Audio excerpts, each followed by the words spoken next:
What's up, everybody? It's Jason from Trailhead Trapper SHOT Show 2025, and we're here at White River. It's getting day 3, guys. It's getting hard to talk. White River Knife and Tool, and Matt here is going to tell us a little bit about White River and show us some of their new offerings and maybe a couple of their flagship models. Yeah. So White River Knives, we're just a small family-owned company in Michigan. We make all of our knives there, start to finish. Made in the USA, guaranteed for life, no questions asked. So I know that you're familiar with the Exodus Knife and Tool line, designed by Jacob Peterson. That's the Exodus 3 and the Exodus 4. And those are just great minimalist survival knives. So easy to carry, so lightweight, but they're robust enough to really handle some chores, much bigger than the size that they appear. Yeah, they just great knives. Above their weight class, I like to say. Yeah. A couple of the new things we're coming out with at the show here. This is new to SHOT Show. It's our first folder. It's called the Trailhead Trapper. It's a slip joint folder. Nice half stop, closed position. Paid a lot of attention to the manufacturing in this to make sure that it's all perfectly flush at the closed, half stop, and open position. Just a beautiful, classic design. Yeah, very sleek looking. Yeah. Like that. We've got plans to do some more folders in the near future too. Very excited to get into that realm. You got several different, not several, but you got 2 different handle color options. Yeah, I'm showing 2 here. We actually have 4 different options. Rich light, carbon fiber burl. Then we offer the natural burlap in this, and then we have an olive drab canvas micarta for the 4 options for the folder. Oh, nice. Yeah, those are all available online. Well, since you pointed at that one, what do we have there? Yeah, so we have been doing work with a company called Smith & Sons for over a decade. They supply us with most of our leather sheaths, and for their mid-tech blades or knives that they do, we supply them with the blades or even components of the knife. And we decided, you know what, let's take some of their designs and put it kind of into our production.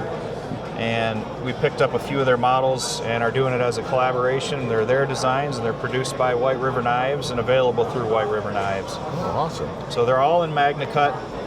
The one you're holding there is the Brave. It's probably one of their more popular models. Just a great size blade to it. The Axiom's a little bit smaller. A little bit more of your EDC. Yeah, a little bit more for EDC. You got that finger depression there. And all of the handle scales have kind of this little taper in the front, so they're great for choking up. It doesn't feel like a hot spot when you're choking up to do detailed chores like that. So just a cool little knife. Not too aggressive of jimping, but definitely can feel it there for nice control. So that's the Axiom. Nice. And then the Apex is just kind of a different design for curved handle and the big belly there, so it'd be great for skinning. Some people like the reverse grip on this for different stuff. Yeah, I like handles that are curved like this. It makes it a kind of weird, like if I go to point this out with that curve, that tip is going to go exactly where I'm pointing. Right. You know, sometimes with other knives that are upswept, you try to go straight, the blade's coming up. Right. It's not actually where you're... Or you're tipping your hand where you're trying to... So I really like handle shapes like that because, I know exactly where that tip is going when I go like that. So Yeah, for sure. So we're excited about the Smith & Sons collaboration. They've got other models that we're planning on picking up and producing this year as well that we'll probably release at Blade Show. But these are the new offerings for SHOT Show. And then, of course, we've got some of our other popular stuff that I'm not sure if your followers are familiar with, but one of the most popular ones last year was the Ursus Cub.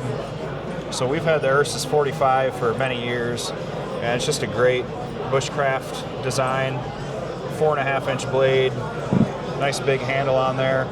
But for something that you might want to carry more every day, we scaled that down into the Ursus Cub. Yeah, both of these are going to have the sharpened spines for striking ferro rods. Yeah. Nice ergonomic handle, but the Ursus Cub is just a little bit smaller of a package. And that comes only in Magna Cut with a Kydex sheath, with a ferro rod, and the whole package is $200. So just Magna Cut for $200, yeah, man. Super nice price point on that one. So that one was... I got big, giant meat paw hands, and you can see I can still get a full-size grip on that. My pinky's still on there, so that's nice. Nice everyday kind of carry option there. Absolutely. Got a cool cleaver here, like I was telling earlier. I love a cleaver. Oh yeah, we released the Camp Cleaver and the Ursus 45 at the same time, just kind of for your, camping culinary chores there, you got that, and then you got your bushcraft knife for other things, you know, wood fire prep and stuff like that, building shelters and whatnot. Wow, so yeah, you guys have a pretty diversified lineup of knives here, different things like integral guards here for. Like this is actually really light. Yeah, that's we call that the Sendero Classic. That's a Jerry Fisk design, who's a master bladesmith who just makes amazing works of art knives. Obviously, his knives sell for extreme amounts of money, where we took his designs and tried to emulate them as close as we could on a production level.